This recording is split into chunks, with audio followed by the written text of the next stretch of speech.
What's up, everyone? Welcome to another episode of the Pixelated Echoes. We're gonna have a pretty chill show today. There's not a lot of gaming news, you guys. So we're just gonna have a good conversations about some things that we've seen around the gaming sphere, and we're gonna have another chill show on a Tuesday.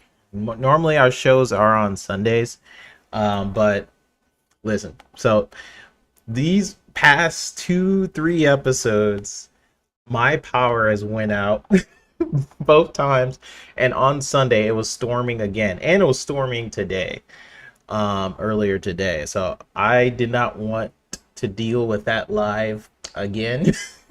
Where I'm really getting into it. Cog was really getting to his topics last time, and I was like, ooh, what's he about to say next? And then boom, I'm just sitting in darkness, in my room, lighting candles all around my house and all that. But appreciate everybody for checking us out, jumping on in. We will go back to having shows back on Sundays again right after this. It was just storming again on Sunday, and I didn't want to deal with that happening a third time. But appreciate everybody. We're definitely going to get into some of you guys talking about Game Pass already in chat. That will be one of our conversations for sure later on. And yeah, Bold After Wolf said, yeah, that was brutal. Yes. Yeah, it was. I was just annoyed because, first off, like me, Fuzz, Mav, Cog, we've been trying to get that show for a while. That's why we push out of different Sundays. And the topics we had lined up, I had like specific animations and videos that I made just for that show. And yeah, so it was brutal in a couple of ways. But listen, we're gonna have another part with Cog, but we're just gonna keep it rolling, man. We keep it rolling to the PXE, and it's gonna be awesome. So let's get into the introductions for sure. We always start with what we've been playing this past week. I've been playing a lot of COD lately, Fuzz. Like, the Nice. last time I played Call of Duty was Black Ops 2 Oh wow. on 360. I haven't played any Call of Duty after. I hadn't played Modern Warfare 2, the updated one. Nope. I couldn't. That was the main reason. I couldn't play it. Mm. Um, for the most part, what happened with my older network is it just didn't like Activision servers. So I just couldn't play it. So even if I wanted to play it, like, oh, I'm kind of interested in this COD, I would be stuck in the main menu. Oh Um, wow. so I couldn't play Destiny, anything sort of Activision related. I know that's Bungie now, but it used to, Right. that whole thing Oh, used they to happen. were. Yeah. So I moved.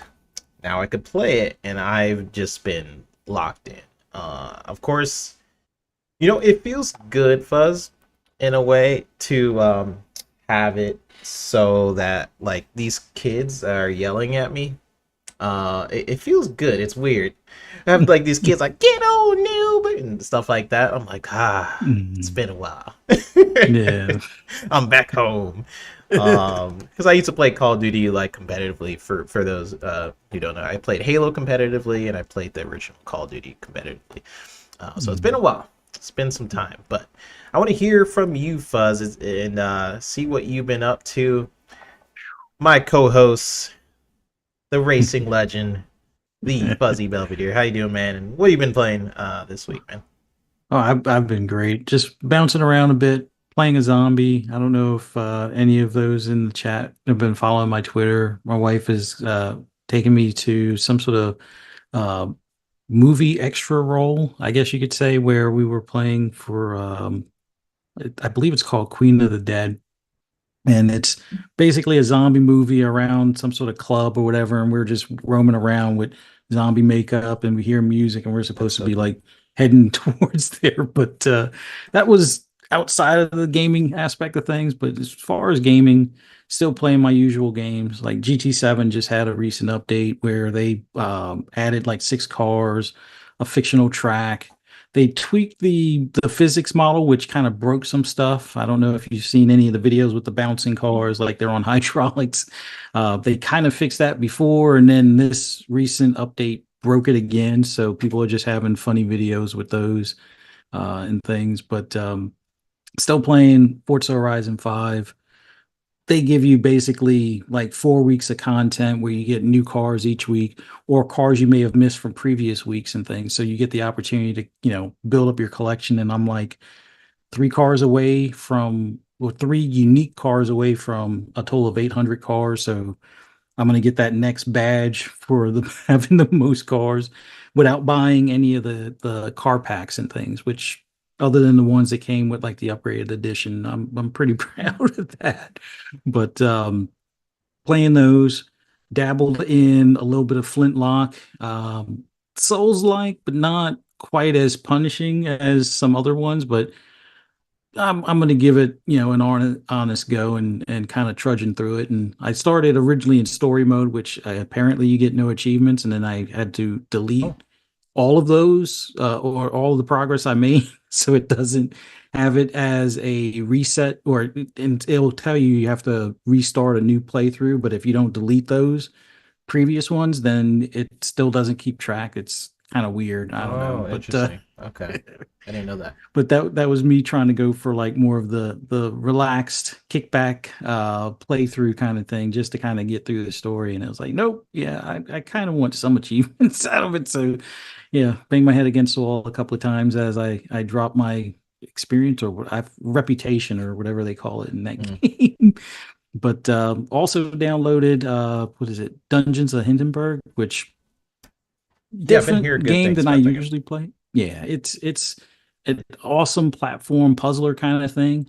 A little different than the type of game I play, but it just has a unique catch to it or hook to it where you're going through these dungeons looking for coins, looking for other things, and I don't know. I think this is going to be the one I actually tried 1,000 out of it because I don't usually get 1,000 gamer score on most games. I usually play them until I either finish them or enough of it where I'm pretty satisfied, and usually leaves me at somewhere around 60 or 70% most of the time. So this one I have a feeling I'm gonna go all the way through, and I've yet to do Path of the Goddess. Have it downloaded, haven't played it yet.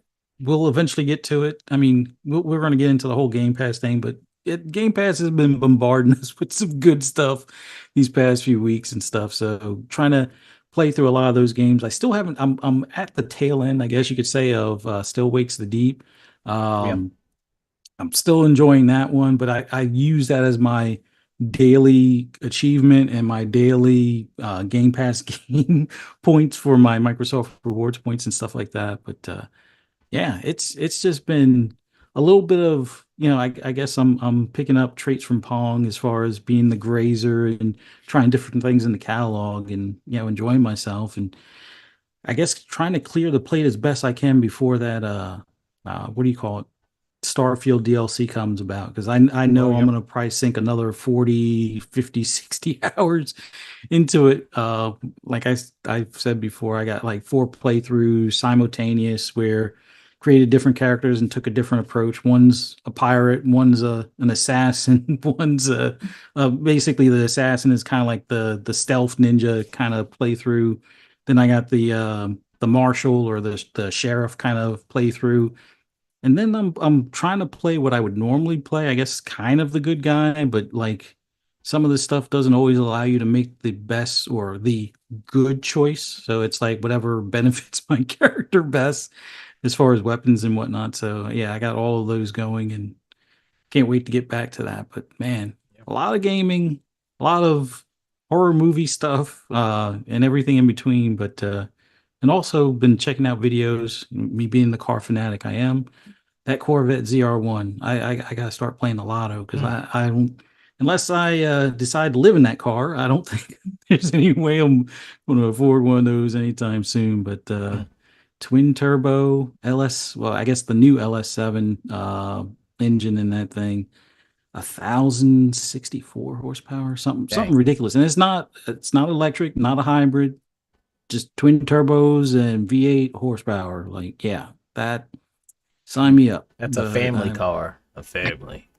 Sounds well, good. the family would have to hang on to the carbon fiber wing on the back. For sure, for sure. We got a lot of peeps. Starting to jump in. Magnum says tried Flintlock but didn't care for it. There's what, like three. There's been a lot of Game Pass games that are coming out. We're definitely going to talk about Game Pass. I don't want to get too much into it, Mhm. but I understand some of the people. It was like mixed for a lot of people, like Flintlock. Um, it was kind of mixed for me too. Like the combat I thought was strong, but the production value I thought was the weak part. And maybe it's because I focus so much on the production side of things, like it's my job in a lot of cases. I'm like, oh, the audio here could be touched up. Um, like it's supposed to sound like this person is in a war right now, and then there's like no audio, or someone will be talking, and then the dialogue will be a little weird. Just like little things like that can take me out of this experience like randomly. Like other times it doesn't bother me, but then I'm like, oh yeah, they probably should touch this part. But if you can just kind of like go and just mull over that, I thought the combat was pretty solid from what I played. It's kind of like a mix of inspired Souls like, but it's definitely an action game. Yeah. In terms of the things you can get on the trees with the magic and some other things, from what Mhm. I played so far, and you probably played way more than me, Fuzzy, if Mhm. you want to speak to that. But just from what I played, it seemed a lot more action based, and the fox was really cool, like cool little Mhm. sidekick. You can use him. Um, there's some traversal parts, but it's not like the focus. I don't think it's just like there's some traversal sections where you can like, use your double jump to get around certain areas and things Yeah. like that. But yeah, you've been enjoying it, Fuzzy, for the most part. As more than most Souls games I've played, and I wasn't really the fan of Elden Ring. Like I'm probably one of the few where I had that FOMO moment, and it was like, yeah, I probably should have saved my money, but that's just me. But as far as from a Souls like standpoint, I think everything is a little bit more comfortable for me, except for the parry system.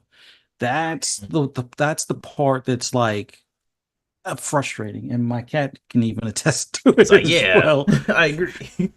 But it just feels like either you're too early or you're too late. Like I've purposely tried to adjust it so that way I can time it, and more times than not I can do the perfect timing. But there are times where it just feels like I have like the axe up and they just like stab me in the heart anyway, kind of thing. So it just that part feels a little off. Um, some of the camera movement because I need to adjust the sensitivity on it to some extent. Sometimes the camera movement can be a little annoying. I find myself a lot of times having to take the lock on off if I'm moving around because a lot of times it's easier just to move around since they don't have a roll mechanic. It's more of like a slide kind of Yeah, thing, which thought doesn't the seem to animations on move that was enough. weird. She's just Yeah, like, yeah, it's like doing the electric slide, and it feels like you're barely getting out of the way, and it doesn't feel like you have enough energy to keep getting out of the way. So it's like that's another one that's kind of but I don't know if I haven't fully upgraded all of the powers yet, so it'll be interesting to see if there are some as far as improvements in that regard. I see a few things that look like a boot further up the skill tree that's like, well, maybe that will be a little bit better movement or a little bit more distance that you can slide out of the way. But it's definitely easier for me than Surge and Surge 2, which that one I looked forward to because it had that sci-fi kick to it and it was like almost like robotic Dark Souls, I guess you could say. And I would just get so mad because I'd wind up killing the thing that I'm trying to take the parts of. Maybe I just was completely not following how you're supposed to do damage to it, so it falls off or you chop it off. But I wind up killing the thing as opposed to taking their arm or taking their, shield or whatever. And then it was like, well, I can't now pick that part up and use it the way I too. So Yeah. I don't know. Maybe it was just me not paying attention to the menus because a lot of times, even with Flintlock, I'll just hit A. Just hurry up. I don't want to talk. I'll figure out the motion stuff later, and just get to the action. But it is, like you said, more action based, more comfortable for me, a lot easier for me than what Elden Ring was. But then again, Elden Ring wasn't that it was hard because you could, go around certain different areas. The thing I would get frustrated with is when I get to the boss, I think I've gotten like the timing down, and then I die, and it's like, all right, I'll just go back there. And then I'm in such a rush sometime that I'm not paying attention. And then the dog attacks me, or a knight pops out from behind some sort of, pillar or whatever. And then I didn't get back to the stuff that I dropped. And now Mm. that's gone because I dropped again before I even got back to that boss. So it's like, "Argh." But I mean, that can still happen in Flintlock because that happened, I think, on one of my well, not first playthroughs, but like I was just trying to see what the difference was between normal and possessed. And yeah, I'm not going to do possessed. That's Yeah, you're like, nah. out of my scope. For sure, for sure. Let's get to first off, everybody who's in here, appreciate y'all. We have Talos, Bold Alpha Whoop. Happy birthday. I believe it's Talos. Dude, happy birthday. You decide if it's today, then Okay. like hey, you decide to hang out with us on your birthday. We see you in the chat all the time. Fun speculation, different things. I see you pop up on so happy birthday, man. Hope it's a good one. Hope you eat all the cake that you desire.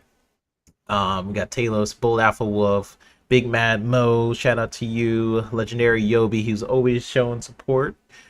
Peace, love, life. I see you. I see you. Brandon Martin, who says, "What's up, 3-bit and Fuzzy? What's up, man? Good to see you." Who else we got? Wilfried. Flintlock is fire. I don't understand the hate behind it.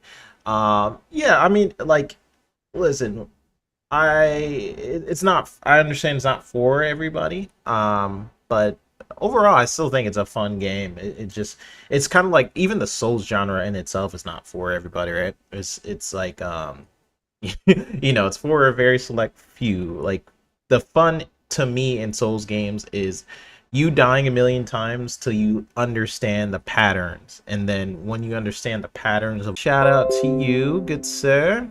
Sappho, I'm saying I kind of have different expectation of Flintlock for the things I wanted. It does deliver. Awesome, awesome. It is a good game to me. Blue Arrow. Yeah, shout out to everybody in here. So, you said turned 50 yesterday, but I still look the same. Yeah, yeah. Um, so let's go into our first topic, right? So something we thought we should talk about, or like, listen, there's not a lot of gaming news, but what is sort of relevant right now for the news that is available, there's a lot of games hitting Game Pass. Game Pass does. Just put a thumbs up if you guys see us, because people are saying it's frozen loading. No, I think Okay, we should be good. It says green on my I thing. think it's back now. Yeah, that was weird. Okay. Anyways, as I was saying, the first topic is about the Game Pass. All the games hitting Game Pass. Some that we just talked about was Flintlock, Path of the Goddess, Dungeons, and now Mafia Definitive Edition hitting Game Pass. Some great games that are hitting Game Pass. Where I wanted to sort of venture the conversation, these are all amazing games. I recommend people play Path of the Goddess. To me, I played it quite a bit now actually, and it's such a unique game. Like it's a hack and slash tower defense sort of game. I just haven't played a game like that before. Yeah. It's like a mixture of strategy and combat.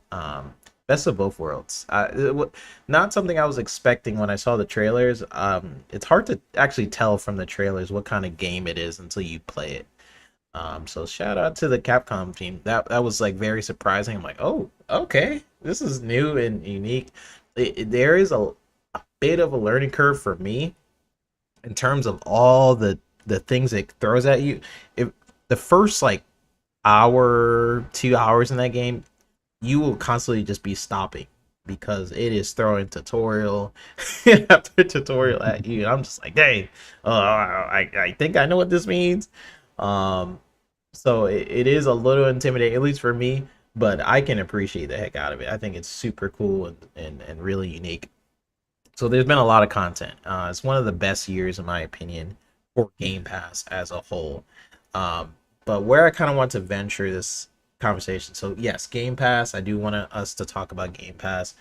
But there's also been a earnings call with Microsoft with CEO Satya Nadella on gaming. He was on a 2024 Q4 conference call where it says Game Pass well, it's doing pretty well. It now has this is just him on gaming. Xbox now has 500 million monthly active users across all platforms and devices. So separately, hours played on Game Pass for Fallout series, they mentioned this, increased 5 times quarter over quarter due to the popularity of the Amazon's Fallout series. Um, wow. That just goes to show you cross media how powerful it can be. Someone Yeah. sees a movie, let's use Deadpool as an example. Deadpool and Wolverine. I bet you people are just looking into games right now that has Deadpool and Wolverine. Yeah. Um, and I bet you Xbox is looking at like how can we do this again with other properties that we have. We know there's a Gears of War show coming up. I believe that's Netflix.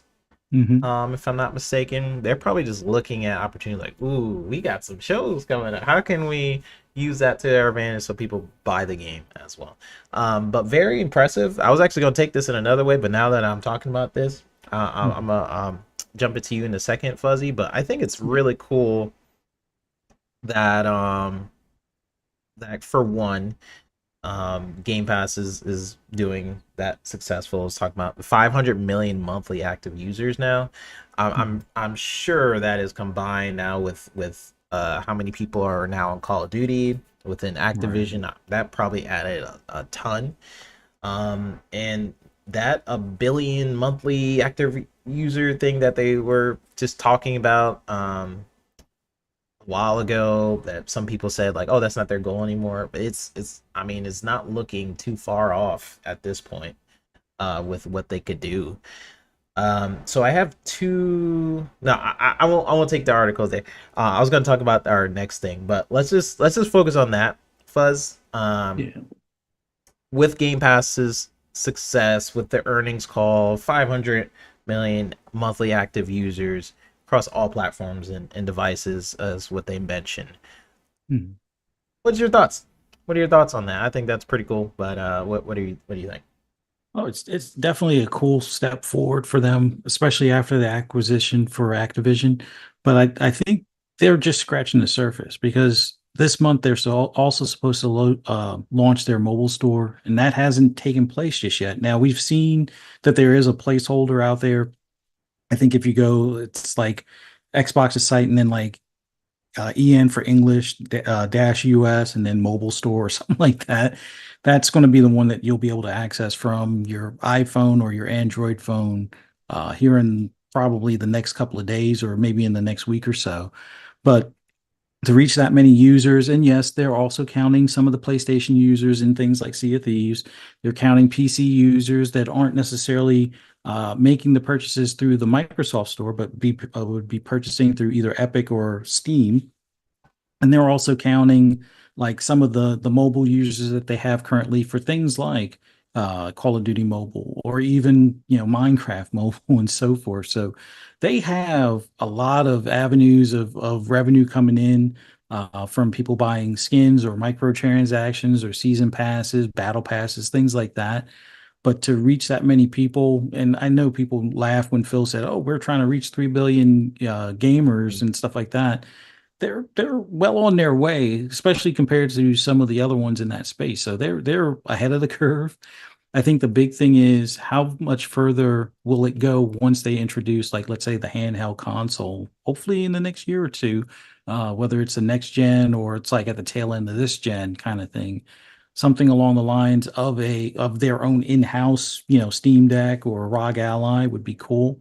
But they also have where you can access their software through a ROG Ally or even the Steam Deck currently. Like there is a workaround to do like Game Pass on your Steam Deck through streaming, and there's a way to do like natively some of the Windows Store Xbox games, or basically do like almost like an Xbox app on your ROG Ally to some extent. Now you can't play the console games just yet, just the I guess the dual entitlement titles or things along those lines that are available on PC as well. But it's only a matter of time before they figure a lot of that stuff out. Uh-oh, he's up here sneezing. But yeah, for the most part, it goes to show that their commitment to gaming is serious. Now, I know we'll probably get into some other numbers that weren't the greatest, but I don't think that really matters as much to us, the consumers. The big thing is from a consumer standpoint, yes, they did raise prices, but they still have an awesome value in games, an awesome value in general for like those that want to play Fortnite, where you can do it through the streaming stick or even through your phone without having to have a subscription type of thing. And then eventually they're going to have it where games you may own in that platform will be streamable as well. So this, as much as people like to say, oh, they're getting out of the console business and whatnot, no, they're just figuring out other ways. If the console, not their console, but consoles in general become less important as mobile devices and PCs, whether they're portable PCs or not, become more the norm, or tablets become more the norm. Whatever the case is, they're prepared. And that's probably the biggest thing. And as a shareholder, that's good to know and good to see the stock price go up again. But as a consumer, I think the big thing is you can know that your library of games or access to games are going to be there, and it's only going to continue to get I wouldn't say too big, but it's going to keep on getting bigger to the point where it's like, yeah, they just dropped like 10 games and I can only like probably get to two or three of them. Yeah. But that's a good problem to have for the most part. Yeah, it's a great problem to have and great points. Let's go to some peeps in the chat. Magnum says Candy Crush probably makes up half those numbers. Not Possible. half, but probably a lot. And that's not even saying that's not even a bad thing. I feel like some people will try to use like, oh, like adding PlayStation is a bad thing. Adding all these things is bad. Not really. They're still getting that revenue. And those active users, as long as they're investing, that means Xbox is getting money. So it's not really a bad thing to be on a competitor's platform in terms of moolah, right? It's good for them. We got Talos Ray say Deadpool has jumped up in price too. I'm lucky I picked them up on Xbox 360 and Xbox One versions. Yeah, yeah. You know what? It's funny about that. It just reminds me of Mafia. Now being on Game Pass, I just freaking bought that game. I didn't know it was. I was wondering why it went on sale. I should know. I should have known. I was like, "Ooh, this is a good price. I'm gonna go ahead and cop this." And I was like, "Wait a minute." And I in the back of my head, I was like, "This is gonna be a Game Pass, isn't it?" I'm like, "Nah, nah. They already put some games on Game Pass. There's no way." And then they're putting it on Game Pass. At least you Uh, get to own it. And so when they remove it in 6 months to a year, you'll still have access to it without a True, problem. true. It's So like I get mad sometimes, but other times I'm like, "Nah, I wanted this game regardless." And then like yeah. Yakuza, for example, those games hit on Game Pass, and I heard they were like going off or something. I bought Mhm. all the Yakuza games because Yeah. they had like a discount underneath Game Pass, and I was like, "Ooh, I'm gonna take advantage of that while it's still in there." And now I think they added it back, but at that time I was like, "Ooh, I'm getting all these games." Yeah. Um, yeah, but great points, Fuzz. I think with Satya and Della, they're just constantly looking at these numbers. They're seeing like how much Activision Blizzard is contributing to it. They're You mentioned like their next device. How much can that impact things? I'm sure it's going to impact it in some way if it is a handheld device. That would be going against some other competitors in that space, and it would be a native experience, Mhm. possibly based on what Phil's comments were, and that's going to push some things as well. But yeah, nothing but good news. Overall, why I wanted to even talk about this is just it's a good year for games in general. Like all the games we just mentioned in the intro with Flintlock, Path of the Goddess, Dungeons of Hinterberg, and then Mafia, and all these games that Mhm. are hitting. It's a good year for gaming. Last year was probably, in my opinion, still the best to this date, but that's probably going to change by the end of the year. But last year was just insane of how many good games there were, and we're just getting another great year of games in general. Um, but what I thought was interesting in that whole thing, besides Game Pass doing great, was them mentioning the Fallout series, how successful that was, Mhm. how that contributed to like 5 times quarter over quarter. That's crazy. That's crazy. I mean, Yeah. I haven't played Fallout in a while, and then that show made me play Fallout. So it's funny how cross media can happen. It just makes me think about where else can that happen? Mhm. What else can they do there to increase that? Like Prime has all these little cool features. We talked about like now it's on the Fire Stick. What else can you do there? Adding cool little features just for the Fire Stick. I'm sure they could do. Like play the game right now, Yeah. right through the Fire Stick. I'm sure they could do stuff like that. But that does lead me to the second topic, which is with the success of Game Pass, the gaming media continues to sort of shape the narrative, which is the title of this show. Mhm. Whether it's praising PlayStation 5 for a lack of exclusives, hating on microtransactions in a game like First Ascendant, or releasing early footage of a game like Suicide Squad before it released, releasing hate mail after hate. It seems targeted with certain games, dependent on their popularity, dependent on how many clicks they think they're going to get, having opposing opinions. Um, there is a difference to me between not liking a game and then saying a game like Suicide Squad kills the action RPG. Mhm. That is a completely different. You could not like a game and you could still be critical of it. I feel like people get that mixed up. Like some people could be like, I don't like this game, but I can admit what it does well. It's not killing the action RPG trend, right? Um, and yeah, it's just modern day gaming media constantly feels out of touch with modern day gaming audiences. To me, something we constantly talk about on our shows, whether it's either overly criticizing a game or punishing a game for being what it's not, something like Starfield. Like I was like, oh, where's the No Man's Sky features and things like that. I'm like, it's not that type of game. It's a Bethesda game. People punish Bethesda game for being Bethesda game. Um, so yeah, like yeah, I constantly see this within the media, and I actually have 2 articles I'm gonna put up on the screen, just an example, right? This happens all the time, and I was talking to Fuzzy about this, like what's happened sort of recently, and it didn't even take me that long to look at something. So IGN posting Xbox hardware sales are down again in Microsoft's Q4, while gaming content sales skyrocketed again thanks to the company's acquisition of Avowed. So not a bad article, but they're basically putting in the very beginning. If you were just to read this, you'd be like, oh wow, the Xbox is doing terrible because of how they word the articles. Like wow, their sales are way down again. And then I want to put up another one from same situation, same news story, but this is from a friendlier thing. This is Windows Central. So they have Microsoft reports 64.7 billion Um, in 24 Q4 revenue, the seventh consecutive Surface decline and big jumps for Xbox and cloud.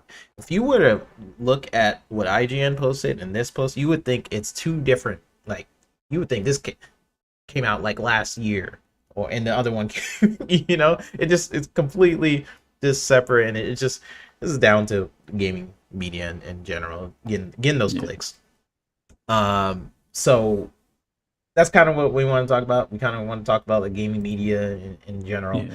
um, shaping different narratives around the thing. My personal opinion, before you jump in on this, Fuzz, I I see this a lot with just different stuff. This is just one example, right? I could list a ton of different examples of this happening with this First Ascendant, other games where they just target and just ignore other games.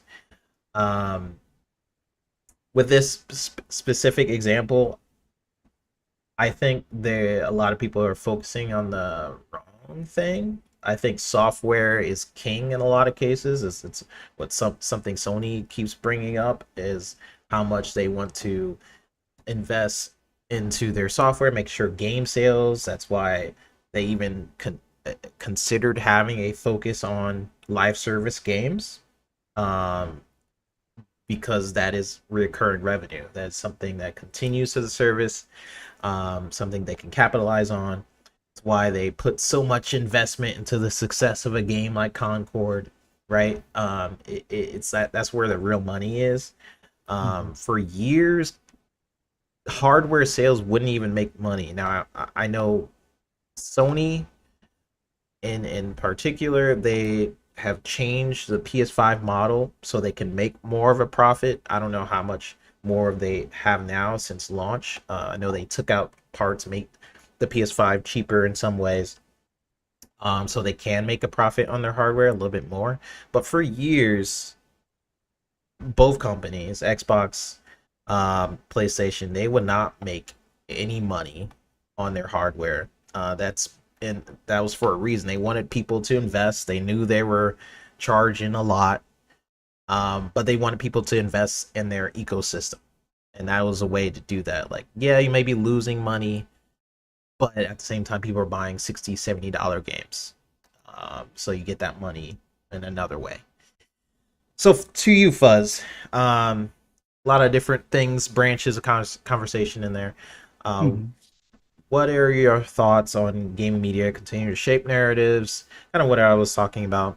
Yeah. I want to hear your thoughts on that. It seems lopsided when it comes to Xbox in particular. I get the fandom behind Nintendo and behind PlayStation. They've been in the industry as far as from the console standpoint for a good bit of time, and there's this, love hate relationship, or maybe just a love relationship that people have with the Xbox being kind of the newer kid on the block for consoles, but have been in the business of making things as extravagant as like Flight Sim for a long time. And let's not forget Solitaire and Minesweeper and stuff. But all of that stuff aside, it seems like the gaming media in general doesn't really want Xbox in the actual same conversation, which even my cat seems to agree. But for whatever reason, if Xbox does something, it could be a mixture of one bad news story and three good news stories, and they'll always focus on the bad news story. When it comes to PlayStation, if there's two or three news stories, hold on one sec. Yeah, and I don't hear anything, by the way. That maybe on my end, I don't hear a cat, but I appreciate the cat supporting you and your your message. No, but yeah, when it comes to like if there's a bad news story about PlayStation and there's just the slightest thing that can be spun about that to be a good news story, that's what they'll do. Let's look at Concord, for example. It didn't do well as far as pre-order sales. It didn't do well on its closed beta weekend. They opened it up to PS subscribers.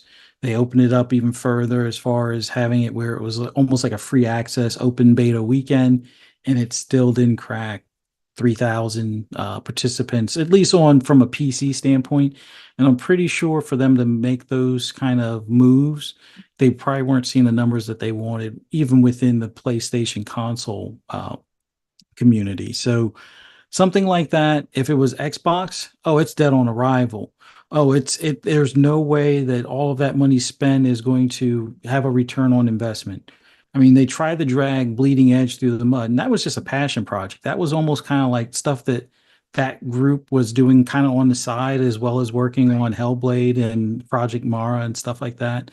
So it didn't make sense for Microsoft to invest the time and effort to push that passion project forward when it didn't reach the masses that they had hoped. But with Concord, oh, it's got the good solid bones, and there's so much to build on, and hopefully they'll be able to get everything squared away in time for launch. And it's like, where was that enthusiasm or optimism for games like Bleeding Edge or even Redfall for that matter? Like, yes, there are things that we can talk about as far as the stumbles that may have occurred behind the scenes with Redfall, where it wasn't the preferred child coming out of Bethesda at that time. Of Yeah, course, Starfield it was was. bad. So It a was lot bad. of hands were put, all hands on deck on Starfield, and that was kind of left to like their own devices kind of thing. And it was evident, but they've had a big turnaround, but you don't really talk or hear the media talking about how they were, even though they got that particular studio got shuttered,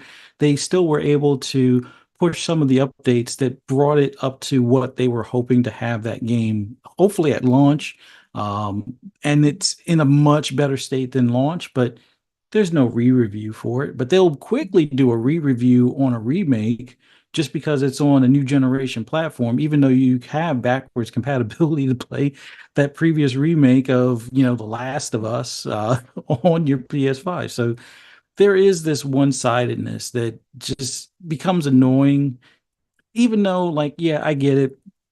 I'm not their targeted audience. I'm more of in the know, it seems sometimes. And a lot of us here that even listen to the podcast are more in the know than like your IGNs or your game rants as far as what's coming out next, what to look forward to for the year, what the roadmaps look like for each platform.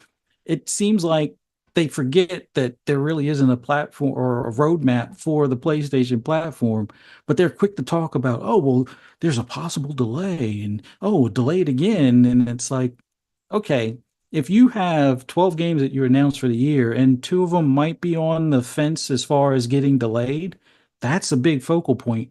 But when your preferred platform has only 5 games and only one of them is a first party game, oh, less is more. Let's not focus on the fact that they only have one first party game ready this year, or that they'll have one that's not a multi-plat coming later this year kind of thing. No, let's not focus on that, or focus on the fact that it can't seem to find a player base in a crowded market where they must have looked at the numbers from lawbreakers and should have learned from that maybe the PlayStation platform isn't the best location for this type of game. Or maybe they should have looked at Bungie and like, how come you guys can't even get your own stuff together sometimes?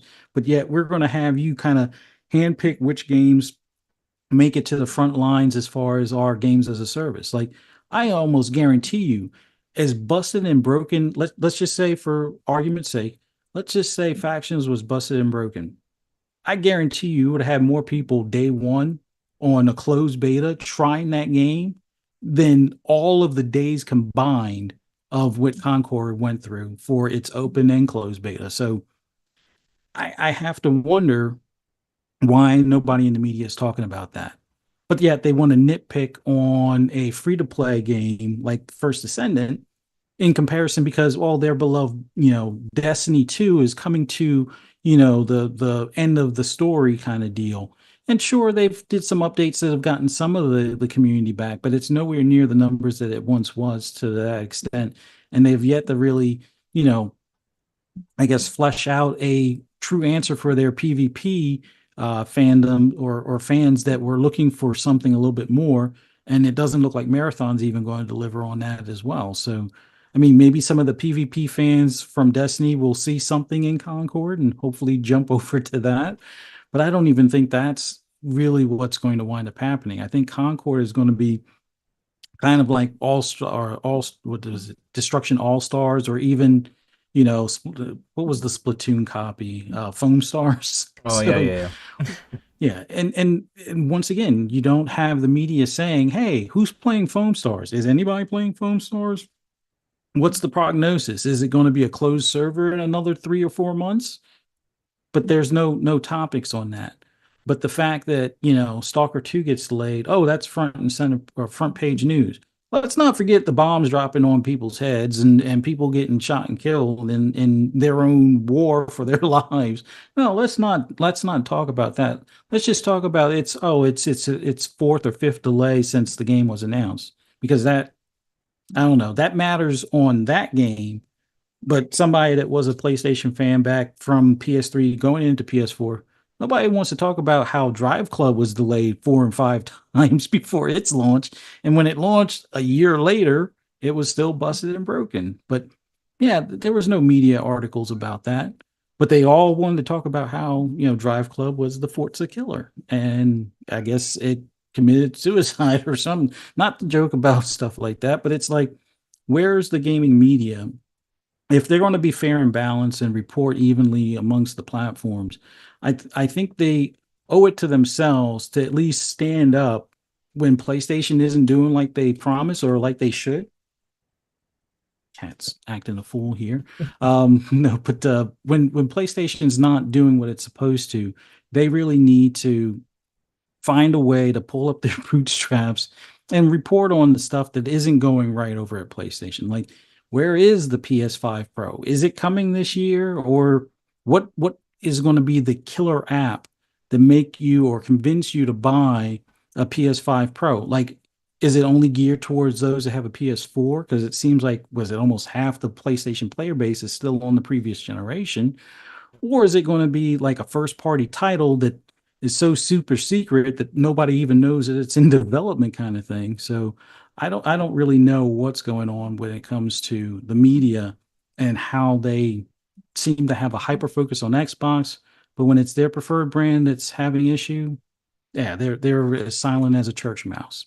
yeah. It's really weird. And something Lucius said in the chat, this triggered a little uh memory of mine, where he says the media took like 2 weeks to review Helldivers 2.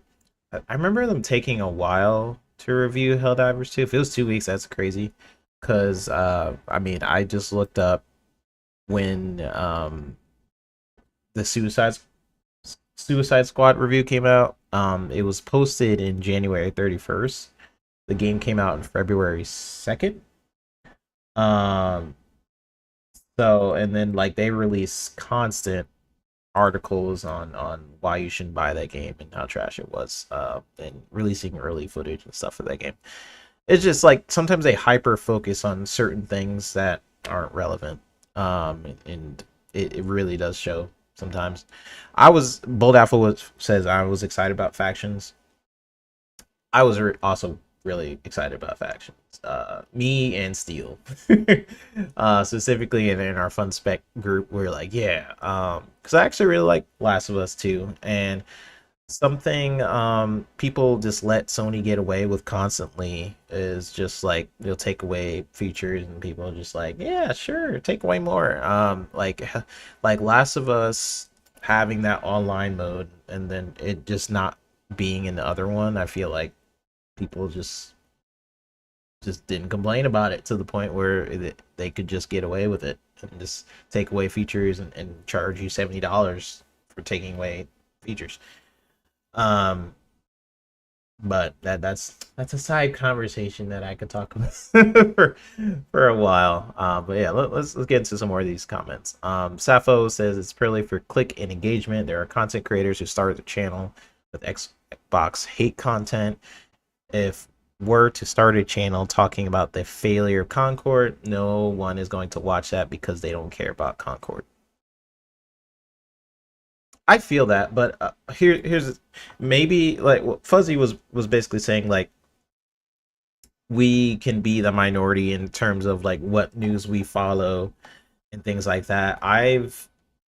Yeah, I agree. I've always been in a camp where I just like listen to a lot of different uh, content creators, and I do my own research so I can formulate my own opinions. Um, and that's why it's so easy for me. It's when I look at articles, what IGN does, it's just like it's so blatant because I know what the truth is, and I encourage everybody in our chat to just like we have opinions and stuff like that, but always just like research it for yourself because the gaming media tends to be pretty biased and their language and stuff, and just try the game out too. If it's easy for you to try out the game and stuff, most likely with when they start to like hyper focus on a game, you'll probably not have the same exact opinion as them. But if you're really interested in a game, just try it out. But I really rely on my friends, the people I podcast with, for their opinions way more than I do with the gaming media, just because of these constant situations where they they don't play games. Like if you actually like look at some of these content creators who's talking about games, they usually review games that they hate playing. I'm like, why are you reviewing? If you I seen this one review where he's talking about like Forza, and then I seen a post where he's like, I hate racing games, but I seen him review Forza. I'm like, that's what I'm talking about though. Like, it's crazy, man. It's absolutely crazy. If you hate a game, don't review that game. Like every game, different genre. It's not for everybody. Don't force yourself to play a game because you have to review it. It's going to show, and don't punish a game for something it's not. Like, don't punish Forza because it doesn't offer you RPG elements or something like that. You know, if you're an Yeah. RPG head, it goes for every genre. Like, I'm not gonna play certain genres because I don't enjoy those genres. Therefore, I'm probably never gonna bring up those genres on this channel just because I don't enjoy those genres. So why would I go ahead and talk about it as if I am, giving you guys informed information about said genre? I just I couldn't do it, but these reviewers are doing it. Mhm. They're just going ahead and giving. But the difference is between me and them is they have a much bigger audience than I do, and people are trusting these sites to give them the professional opinion to make sure if gamers should buy that product. That's the difference. And I feel like us on this panel and other people that we hang with, Fun Spec family, I feel like we are a lot more, um, I don't know, informative than a lot of these journalists, just because not only do we play the games, we're coming from a place where, like, if we don't enjoy that genre, we're gonna tell you, like, I don't really like this genre, but I thought this was cool, or I hated this, you know. Um, it's just crazy, man. It's just crazy. Let's read some more of these comments. Sappho says there were 3 players on Foam Stars earlier today.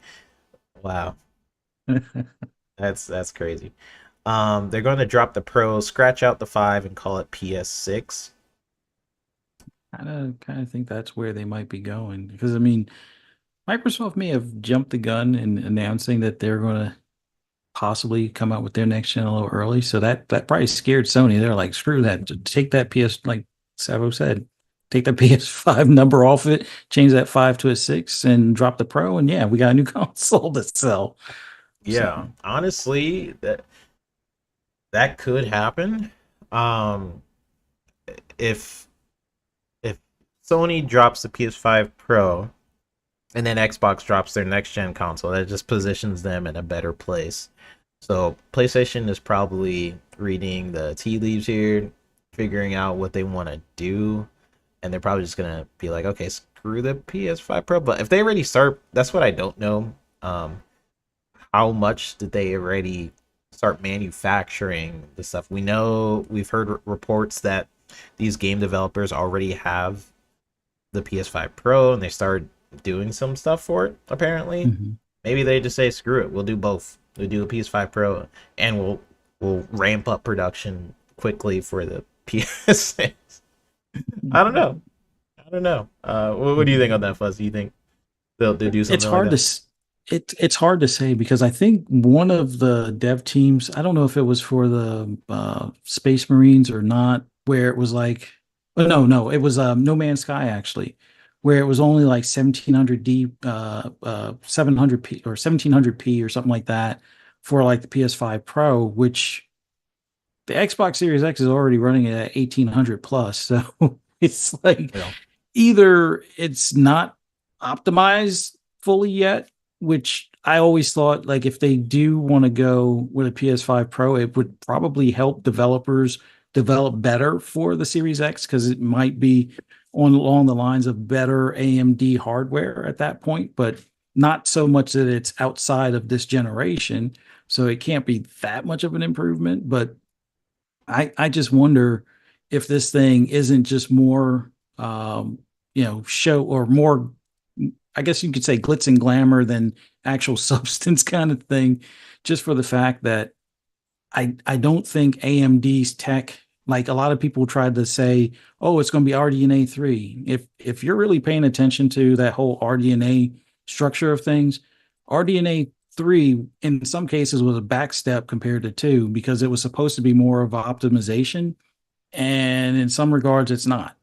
So that's why there's like RDNA 3.5, which actually is a little bit of an improvement over 2, minus the like things like battery life tend to come into play, Mm. but outside of that it wasn't any more graphical improvement over 2 at that point. RDNA 4 would probably be the way to go, but then again, if anybody's using RDNA 4, then, and that's, being an AMD thing, that would have to mean that it would be next gen, which would probably be a detriment compared to what's currently being produced.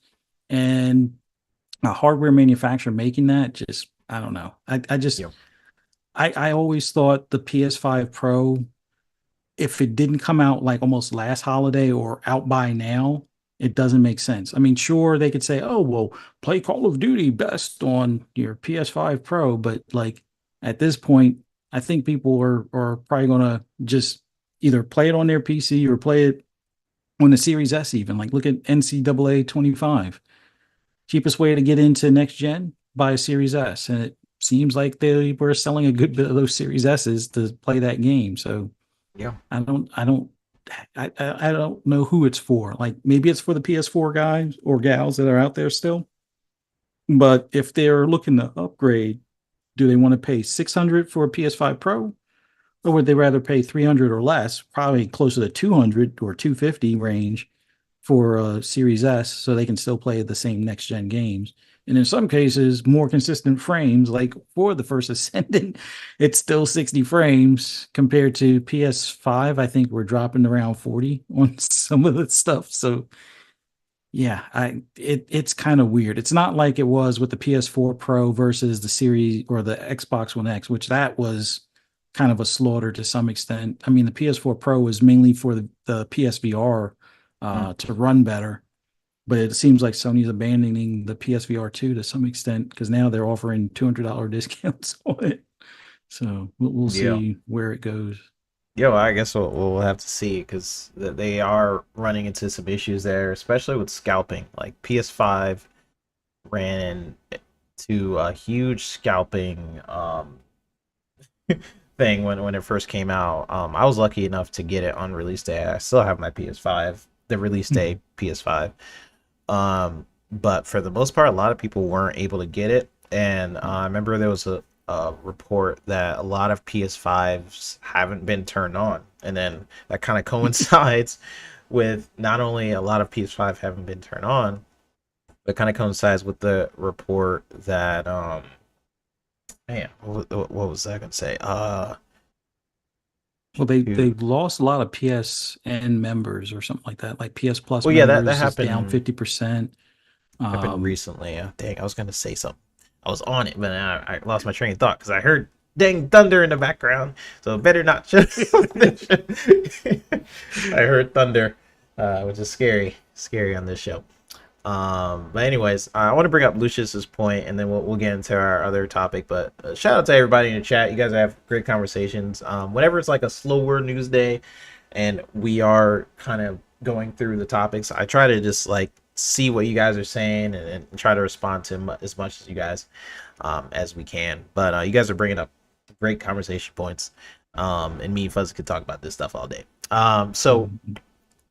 you were saying, Lucius, Helldivers 2 released on February 8th, and IGN's review for that game was on February 18th. So 10 days later, it took them 10 days to review that game. But if it was an Xbox game, they never gave it that much time. You followed that up by, so it wasn't 2 weeks, but it was close. Game Rant didn't review the game until February 19th, 11 days later. Game Informer also dropped their review on the 19th. Zero media outlets reviewed Hellblade 2 on the release date or even the same week it released. That's interesting. I want to like research that because I believe that. I'm wanting to look at the difference between the Xbox games that are released and then reviewed, and then compare that. But I completely believe you. But I just want to look for it for myself, and see how much that's a thing because I don't know. I feel like sometimes it depends on when they get a review copy and things like that. I know Hellblade 2 they didn't give out release copies. I don't remember what they did for Helldivers, but I yeah, I'm think not. Hellblade had some review copies go out, but they were like a week to 2 weeks prior. But they Okay. had like an embargo. Oh yeah, Now, yeah, yeah. one thing I do know, matching kind of like what Lucius is talking about, is that perfect example, Grounded in early access had a review. They don't usually review early access games, and it was one of the few games that got an early access review. And I don't think even after the 1.0 that they went and re-reviewed it. Mm, So they'll review an Xbox early access, no problem, but a PlayStation early access or a game that's like one of those that's in development kind of deal, even though they don't really have an early access program, but they do have some titles that do come to them as early access, like the ones that are sometimes on PC and then don't come over to Xbox, like I forget that it was almost like a ARPG that they had a while okay. ago. But yeah, the gaming media definitely kind of picks and chooses which ones they want to review. And it's like Xbox, it's like nobody raises their hand to want to review it. It's almost like you almost are like, oh crap, I got to review this Xbox title. But when it's a PlayStation title, it's like 60 reviews in the first day. Xbox, you're lucky to see maybe 20 reviews in the first day, kind of thing. It's just Yeah. always weird to me. Um, and then you have like the IGNs that's like, oh, it's a 7 out of 10. And it's like, well, wait a minute. Well, when that game came to PlayStation, now it's miraculously a 9 out of 10. Yeah, I there's think too that was the much of case with that. It's mad what weird. was it? Hi-Fi Rush. Yeah, there's too much of like Xbox when it'll a game will first come out, um, and then it reviews poorly, whatever. They never update the review, and then it reviews later on PS, and it gets way higher of a review score than the Xbox, and then they don't go back and re-review it on the Xbox. So when you look it up on Metacritic, it's like, oh wow, this game is way better on the PlayStation, even though it's like the same game. That happens a lot. But I remember I was gonna say with the PlayStation, I was gonna say with with all those sort of inactive PlayStation consoles, that's gonna really coincide with a lot of those people haven't yet bought a PS5, which was the report. Like, not a lot of people have made the decision to jump from PS4 to PS5.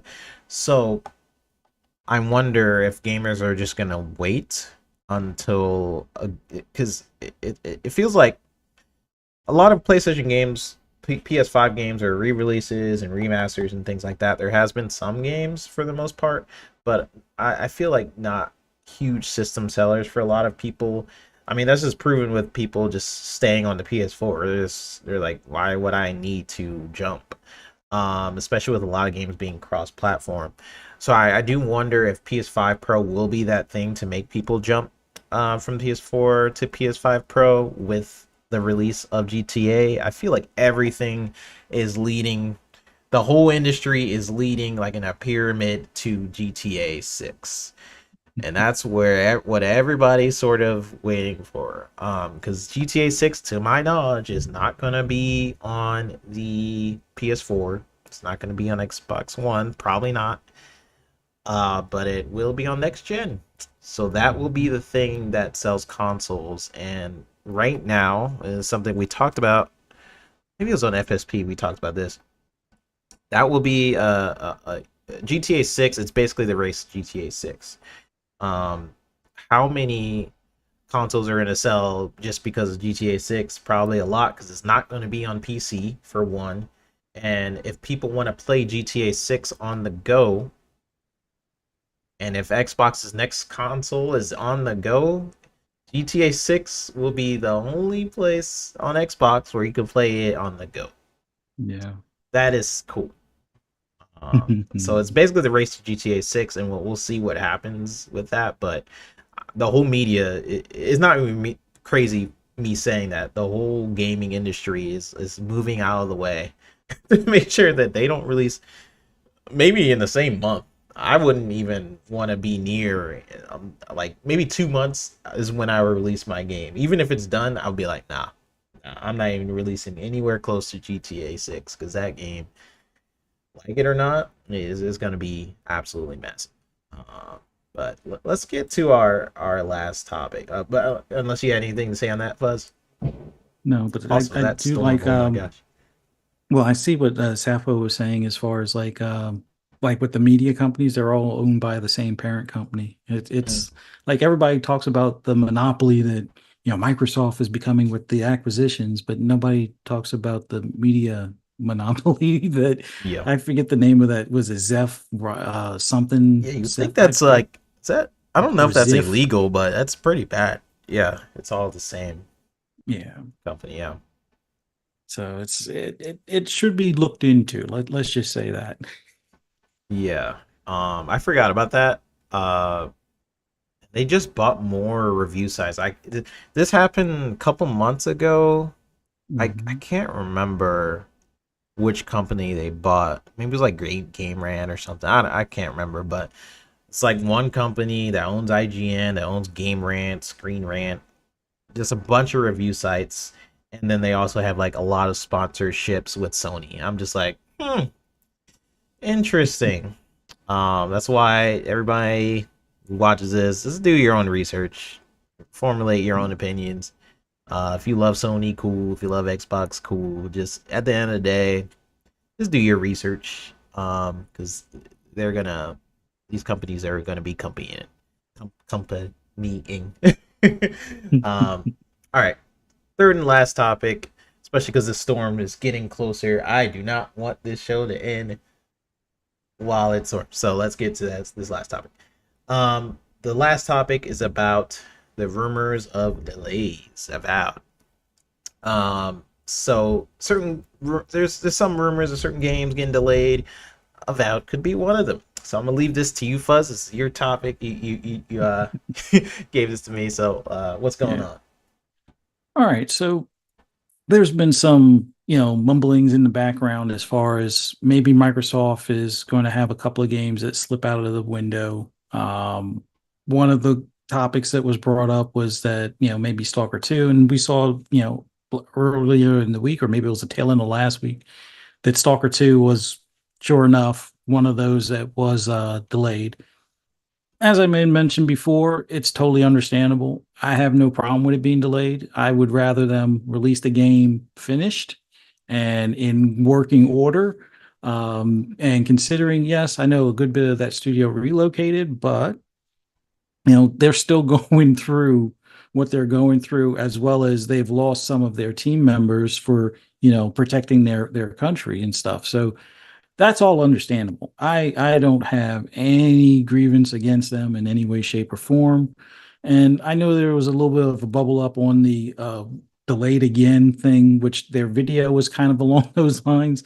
That was the title. But all things being said, If it makes November, great. If it slips even further, I understand there will be plenty of stuff to play. We'll probably still be playing Call of Duty or maybe even Indiana Jones or something at that point. But there's also some other rumors bubbling up in the background from some, prominent, streamers and community members, or content creators and such.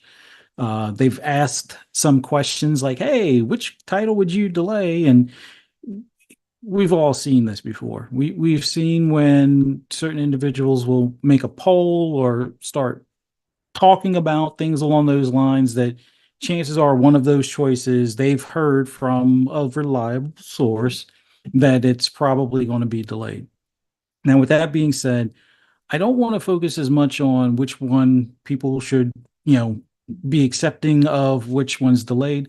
I wanted to kind of take it into a different direction where, and this is probably more so a message from me personally as the gamer to Microsoft, the company I enjoy playing the games from. Um, Instead of trying to soften the blow for the community with certain content creators or influencers and things, just focus on the stuff that you know is going to make the deadlines and start talking that up. Like I totally understand if a game might need a little bit more, time in the oven, some more room for polishing, things like that. But don't have it where it's like you tell a certain or certain individuals like your Shinobis or Wario 64 or any other ones even within the community, hey, we might miss this deadline. It's cutting it kind of close. Can you kind of prepare the community? No, you don't have to do that. We're grown-ups here, but well, at least most of us are. But I think the big thing is if we know Indiana Jones isn't that one that would slip or possibly miss a deadline, then start shifting the focus, from maybe talking about Avowed at the moment, give the team plenty of quiet time or radio silence so they can finish what they're doing and start focusing on Indiana Jones if that's the one that beyond a shadow of a doubt is going to make the cut. If Flight Sim 2024 is the one, start focusing on that. Start letting us know or turning the spotlight on some of the games that you're kind of silent on, which it seems like they're kind of silent on a lot of them, but we do know that there's been inside tests on some. Some are already ready and could be released tomorrow if they really wanted to, type of thing. But those they haven't really set a release date because I think they're still waiting on to see if other ones meet a certain release date. But I would say shift the focus to that. And that way you get the community talking about something that they know they're going to get under the Christmas tree or before the end of the year kind of thing. Right. And at least that excitement can be around something that may not get that, that post on Twitter where it's like the yellow card of, oh, we're sorry. And, we just wanted to, deliver the best product, which kudos. I greatly appreciate them trying to deliver the best product out there as far as what they can do within that time frame. And I wish other companies would take that same approach. I'm looking at EA in particular. But I almost wish Microsoft or Xbox as a whole would just start focusing on what they know is going to make the cut. If they have something in the tuck, like maybe replaces in the tuck. They did have it at their what do you call them show, their Xbox showcase as a playable state. We've already seen the beta test for 33 Immortals. If that's a bit closer, start focusing on those. I know sometimes they want to have like that surprise announcement, like, next week we might find out that, oh, you can download it today or in 2 weeks or whatever the case may be. But at least turn up some of the focus or some of that attention to something that is going to make it. Because they do have a lot of things that are like that already in the background. But the one that you were expecting to make it, if it's not going to make it, just politely go radio silent for now, at least until you're closer to making whatever updated announcement, and just push the focus on the games that one you either just dropped in the Game Pass, because I think everybody should be playing, Flintlock, or at least give it a try. I think everybody should at least give Dungeons of Hindenburg a try. I think everybody should give Path of the Goddess a try.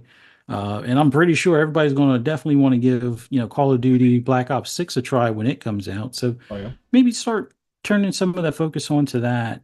Or, maybe if the DLC for Shattered Space is a bit closer, or if you already have a rough idea with that leak of, the what is it, the Starborn potentially being a name for future DLC, Oh yeah, maybe that start trademark. talking about that in a way or something along those lines. But I think they have to get out of this pattern of like, hey, we need to soften the blow.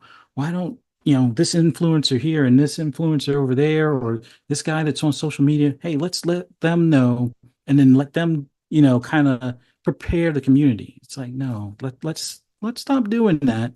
Just focus on the stuff that's in the pipeline that's probably closer than expected, and I think everybody will be happier focusing on what they know is definitely coming, as opposed to hearing or speculating what might not make the cut line of when they originally said. And I hope that's a step that they move forward. But what are your thoughts on that type of approach, whether it's soften the blow for the community or if just go radio silent, do like Nintendo, don't say anything until it's Yeah, absolutely ready, kind of deal. Because I look at Nintendo and I think even the way they do it, it's like you never hear well, then again, you almost never hear a Nintendo fan complain about anything. yeah, But yeah. I think they have kind of their own niche on how they go about it, and it seems to be working for them. So what are your Yeah, thoughts? I agree that they should do that approach and just be quiet, especially when you start contrasting what they have in the pipeline comparatively to Sony and Nintendo. Like Xbox just has a monster amount of games, and it's very I mean, just from the examples we've shown, you wouldn't even know that because the media's perspective is that Xbox is what Safo just mentioned in the chat. They talk about the studio closures, games coming to PlayStation ports, and things like that. Um, it's like even with the mountain of games they have, it's so easy for the media to focus on that negative aspect. So a good way is, in my opinion, is like kind of just being radio silent. I completely, I didn't really think about it honestly till you mentioned that in terms of like how they should message it, but the more I think about it, yeah, because Xbox has been the only company to be out of the big three, Nintendo and Sony, to be very communicative with the community, almost to its detriment, where people um, expected out of Xbox. Like, I expect you to give me an answer for XYZ, to the point where people started being very like like give me your answer right now sort of thing, where they became I forgot what the term is, but if it's $1 trillion company and you're acting like you call them on your phone like, hey, where's my games, as if they have that connection. And that's a good thing in a way. It's a good thing because, like, hey, not any other company currently can you get those answers because they're just radio silent. Nintendo, you'll never know what the heck they're working on. You won't know their pipeline. They'll just drop a direct, and that's where you find out your information. They could go like 10 years without a game, and the Nintendo fans, they're just happy. They're just chilling. Um, Sony fans, they go up and down. It's good to have no games. They do what they need to do. But Xbox fans, for the most part, they have this mentality because Xbox for years has been on Twitter, has been on the all the other podcasts and things like that. Either apologizing for mistakes that they've made, they say we'll do better, or we're gonna do this next time and do this. So that's a good thing in my opinion. But sometimes what I feel has led to lately is that communication leads to um, the audience expecting certain response every single time now. For if a game is delayed, like, why was it delayed? Like, they I don't know. I don't know what the wording for that is, but it's definitely something I've noticed. Now with the game being delayed, I agree. You could shift that focus. Avowed to me, it looks great. Something they did mention though, which leads me like, yeah, you could delay it, sure. I was on the delay low train, by the way. How happy was. I was like, hey, delay low, delay Halo. Um, but something that could lead me to be like, yeah, you could delay it would be where they mentioned a lot of people was mentioning the combat needing to be amped up a little bit, and they were reading that feedback. They're like, oh, we were going to do it later, but might as well do that now. And that leads, that's just, I understand that mentality, like, oh yeah, we're focusing on other things right now, we're focused on programming of certain levels and how the mechanics work and things like that. um, but more time in the oven's always good to have. I've been on several productions of different Ubisoft games and stuff, and we could have used a lot of time on certain games, um, things we wanted to do. So I'm always in the camp of more time, but also pressure is good. That's always been my thing. It's always good to have pressure because the more pressure you have on a team, you actually get things done pretty quickly. Um, in my opinion, it actually works as motivation in a lot of ways. But yeah, I can say that and also agree with Fuzzy in being like, hey, start shifting that messaging. The media already doesn't like Xbox. You know that in your head, so use that to your advantage in how you start to message things. Knowing that Xbox not on your side. I seen someone mention in the chat, like Xbox should have got Eurogamer. I'm in the camp where I don't believe Sony should be with any of these review companies. I don't believe Nintendo should be, and I definitely don't believe Xbox should be. Um, I just think it should be a separate thing. But we're now in this new era, I guess, of gaming journalism where personalities are uh more important than the integrity. So like it just it's kind of messed up when you start to see which company owns which company. You start to look at what the reviewer has actually reviewed. You look at his Twitter history of hating certain games and then reviewing them. That's that gets into another conversation. But um, Xbox, I agree, should just like start to message things differently. People always talk about how bad they are at messaging. I think I don't think they are bad at messaging per se. I think sometimes they can be overly communicative, and then in areas where it actually matters, it's silent. So I don't know. Like it could go both ways. Let's get to some of these chats and get on out of here. Sappho says, I hate to say this, but I don't think Xbox gets to do that.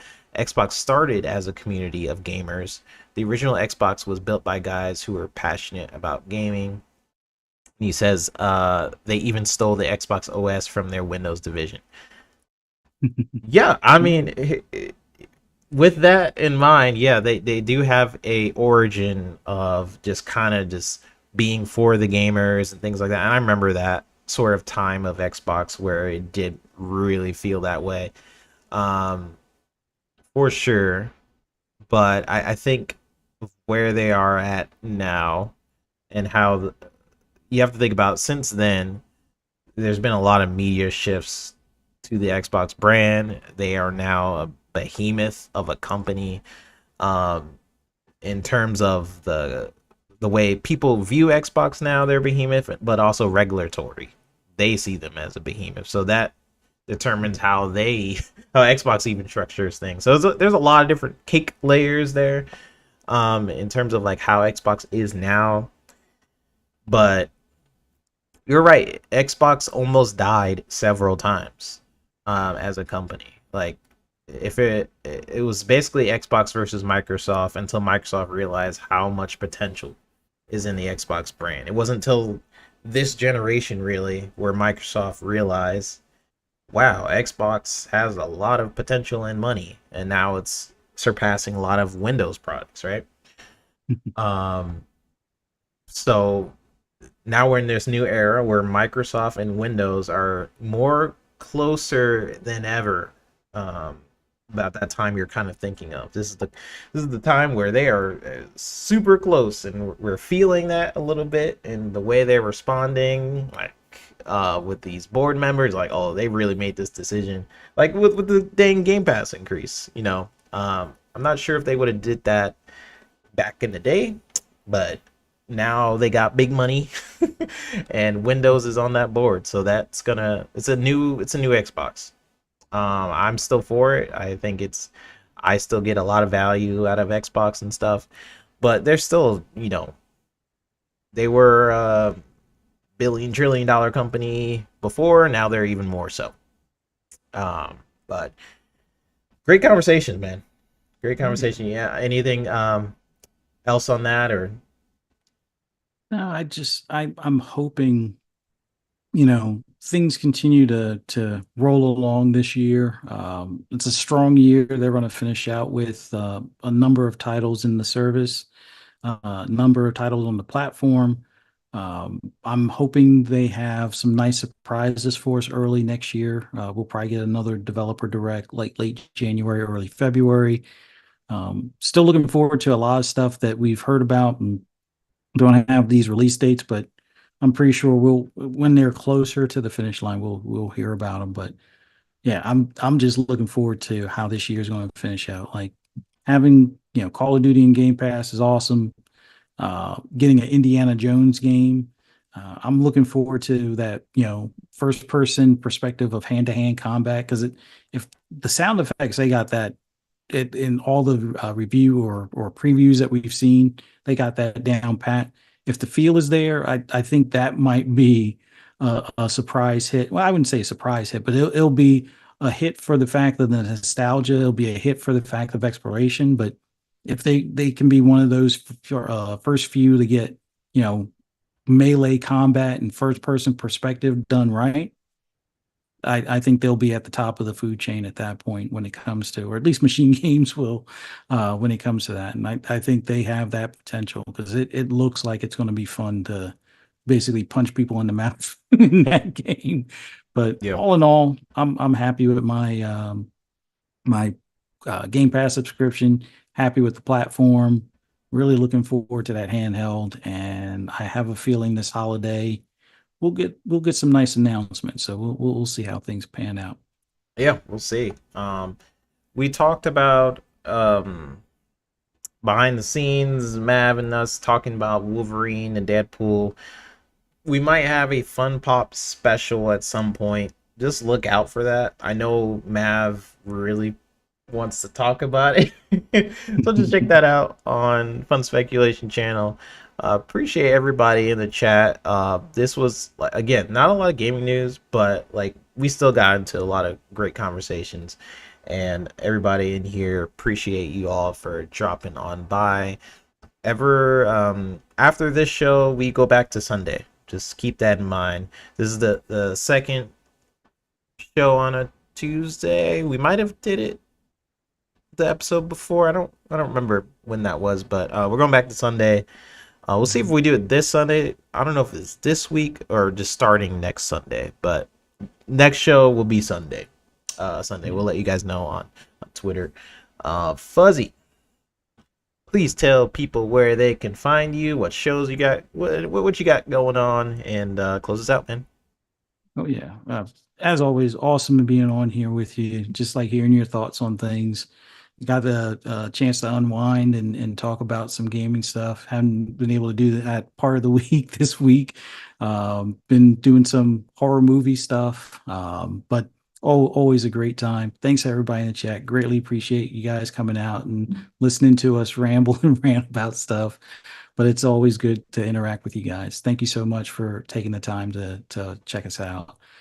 For those who want to hear my rambles and rants on anything gaming related, just find me on the app formerly known as Twitter at fuzzy_Belvedere. You can also find me on things like Xbox or Xbox Ultimate on Friday, as well as Breakfast with Boom on Friday, 10 a.m. for Breakfast with Boom on Double Barrel Gaming with Mr. Boomstick XL, and then Xbox Ultimate at 10 p.m. Eastern Standard Time on the Fun Speculation channel with pretty much the Fun Speculation family. And then you can also find me on the Shop Podcast on Saturdays with PTK Blam as well as Pong Soul. And then, like 3-Bit said, Sundays for Pixelated Echoes around 8 p.m. Eastern Standard Time. Look forward to seeing you guys there. Oh, and for horror movie fans, if you're a gamer and a horror movie fan, check out my wife's podcast that I co-host with her on Ferocious Fee on Friday nights, or Fright Night with Ferocious Fee Friday nights, 6 p.m. Eastern Standard Time on Ferocious Fee's channel. Just do a search for Ferocious Fee on both Twitter as well as YouTube. Thanks again. Thank you. And again, another happy birthday to Talos. Happy birthday, man. I hope you have a great one. Bold Alpha Wolf coming in the end, just sneaking here towards the end. Appreciate everybody here for watching. If it's just one of you guys, we always appreciate. I treat it as if we are on a stage, and if there's one of you guys, that's awesome. That is a party for me. Most people came on in, and I appreciate all you guys. If you guys agreed with us or not, if you're like 3-Bit, what you just said was completely wrong, you and Fuzzy are both wrong, let us know in the comment section down below why. Let's talk about it. Let's have a conversation. No, but I appreciate everybody here, and we will see you guys on the next episode of the Pixelated Echoes. Bye, y'all.